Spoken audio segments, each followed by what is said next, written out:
क्या अर्जुन ने परीक्षा दी? इस सवाल के साथ पहले भाग का अंत हुआ था। और हाँ, अर्जुन ने परीक्षा दी, लेकिन जैसे तैसे। पढ़ाई के बीच घर की जिम्मेदारियों का बोझ, छोटी बहन की फीस और बीमार पिता की दवाइयाँ। अर्जुन के पास न दिन बचा था न रात। वो अक्सर गांव के पंप हाउस पर मोटर चलाने जाता और फिर वहीं बैठकर किताबें खोल लेता। किसी ने सही कहा है, जहाँ चाह होती है वहाँ राह होती है। परिणाम का दिन नीट का परिणाम आया। गांव के एक लड़के ने, जो कभी अपने पास सिलेबस तक नहीं खरीद पाया था, 648 मार्क्स लेकर सबको चौंका दिया। अर्जुन का नाम पूरे जिले के अखबारों में छप गया, लेकिन उसका चेहरा उसी पुराने कपड़ों में, चप्पल पहने, गली की उस छोटी सी चाय की दुकान पर बैठा हुआ ही रहा। माँ ने कहा, बेटा अब तो सब ठीक हो जाएगा ना? अर्जुन मुस्कुराया, लेकिन मन में सवाल था, क्या वाकई सब ठीक होगा? कट ऑफ लिस्ट में अर्जुन को एक सरकारी मेडिकल कॉलेज में सीट मिली, लेकिन शहर लखनऊ में। माँ के पास कुल 3,200 रुपये थे। कॉलेज का एडमिशन फ़ीस, हॉस्टल चार्ज, किताबें, ट्रैवल, ये सब मिलाकर कम से कम 35,000 रुपये चाहिए थे। गांव वालों ने बधाइयाँ दी, लेकिन मदद करने कोई आगे नहीं आया। रिश्तेदारों ने भी हाथ खड़े कर दिए। भाग्य और उम्मीद के बीच अर्जुन ने ठान लिया था कि वो हार नहीं मानेगा। वो शहर की ओर निकल पड़ा। एक पुराने बैग में 2 जोड़ी कपड़े, किताबें और माँ का हाथ से सिला हुआ एक कपड़ा जिसमें कुछ सूखे पराठे थे। बस स्टैंड पर माँ ने उसे गले लगाया और कहा, बेटा खुद पर विश्वास रखना, यही सबसे बड़ी दौलत है। लखनऊ, नया शहर, नया जीवन। लखनऊ का मेडिकल कॉलेज विशाल था। अर्जुन का पहला कदम जैसे किसी सपने की धरती पर पड़ा था, लेकिन यथार्थ कठोर था। अर्जुन के पास हॉस्टल की फीस नहीं थी, इसलिए उसने कैंपस में ही लाइब्रेरी के कोने में सोने का ठिकाना बनाया। 2 दिन तक वो बिना खाए रहा, सिर्फ नल का पानी पीकर। तीसरे दिन कॉलेज के एक सीनियर ने उसे नोट्स मांगते देखा। अर्जुन की हालत देखकर उन्होंने बात की और पूरी बात जानकर उसे कॉलेज वेलफेयर फंड से जुड़वाया। काम करके पढ़ाई। कॉलेज के पास एक मेडिकल स्टोर था।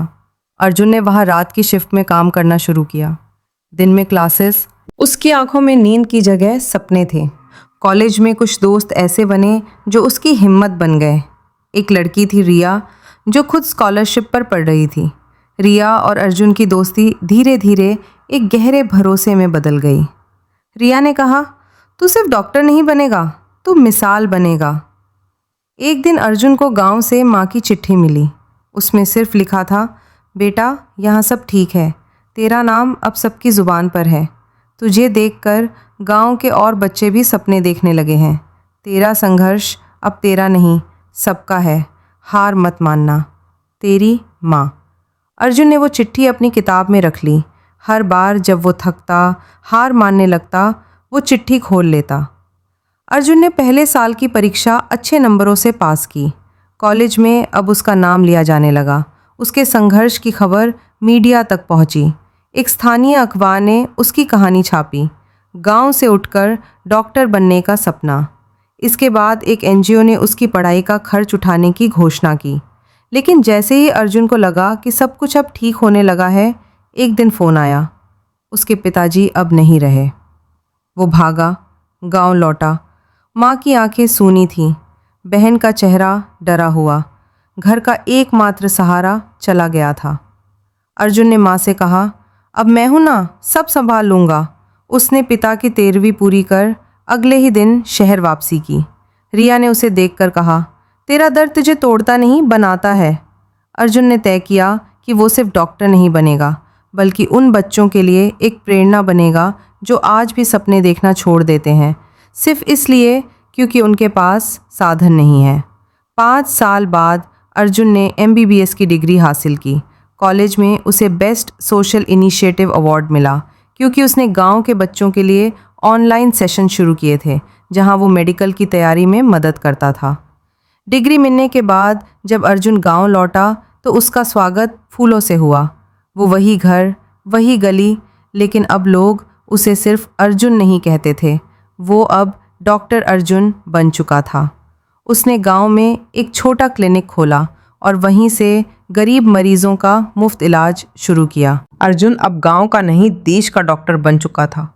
पर उस पूरे संघर्ष में एक चेहरा ऐसा था जो हर कदम पर उसके साथ था, रिया। रिया जिसने उसका हौसला बढ़ाया, उसकी भूख में अपने टिफ़िन से खाना दिया, लाइब्रेरी की बेंच पर थके हुए अर्जुन को ढक दिया और सबसे बड़ी बात, उसके सपनों पर भरोसा किया जब खुद अर्जुन भी कभी डगमगा गया था। लेकिन डॉक्टर बनने के बाद अर्जुन वापस गांव चला गया, लोगों की सेवा करने, अपनी माँ और बहन को संभालने। रिया, क्या वो शहर में रह गई? क्या अर्जुन और रिया की दोस्ती से कुछ और आगे बढ़ा? क्या जीवन की दिशा ने उन्हें अलग कर दिया, या फिर ये सिर्फ एक ठहराव है एक नई शुरुआत से पहले? संघर्ष में जो साथ निभाए वो सिर्फ साथी नहीं, किस्मत का वरदान होते हैं। लेकिन क्या हर संघर्ष का साथ एक साथ जीवन भर चलता है, या फिर कुछ लोग सिर्फ एक मोड़ के लिए आते हैं? क्या आप जानना चाहते हैं कि रिया और अर्जुन के बीच क्या हुआ? क्या हुआ जब रिया ने अर्जुन के गांव में अचानक दस्तक दी? क्या ये एक अधूरी कहानी है या एक नई शुरुआत? हर सपने की एक कीमत होती है, कभी नींद की, कभी रिश्तों की और कभी अकेलेपन की। अर्जुन ने वो सब सहा, लेकिन रुका नहीं। अब जब वो एक मिसाल बन चुका है, एक सवाल बाकी है। क्या उसके संघर्षों का साथी रिया अब भी उसकी कहानी का हिस्सा है, या फिर कुछ साथ बस वक्त के होते हैं? जवाब मिलेगा अगले भाग में, डॉक्टर अर्जुन, एक वादा अधूरा सा। अगर आपको अर्जुन की ये कहानी प्रेरणादायक लगी तो वीडियो को लाइक करें, शेयर करें और चैनल चंस्पायर YT को सब्सक्राइब करना ना भूलें, क्योंकि यहाँ हर कहानी एक नई उम्मीद जगाती है। आज इनकी जिंदगी हमें यह सिखाती है कि हालात चाहे जैसे भी हों, अगर इरादे मजबूत हों तो कोई भी मंजिल दूर नहीं। जहां एक तरफ जिम्मेदारियां उसके कंधों पर भारी थीं, वहीं दूसरी तरफ उसका सपना उसे आगे बढ़ने की ताकत देता रहा। अर्जुन ने न सिर्फ अपने सपनों को जिंदा रखा, बल्कि उन्हें पूरा करने के लिए हर उस रास्ते से गुजरा जहां कांटे थे, अकेलापन था और संघर्ष था। क्या आपने कभी खुद को अर्जुन जैसा महसूस किया है? क्या आप भी अपने सपनों के लिए लड़ रहे हैं?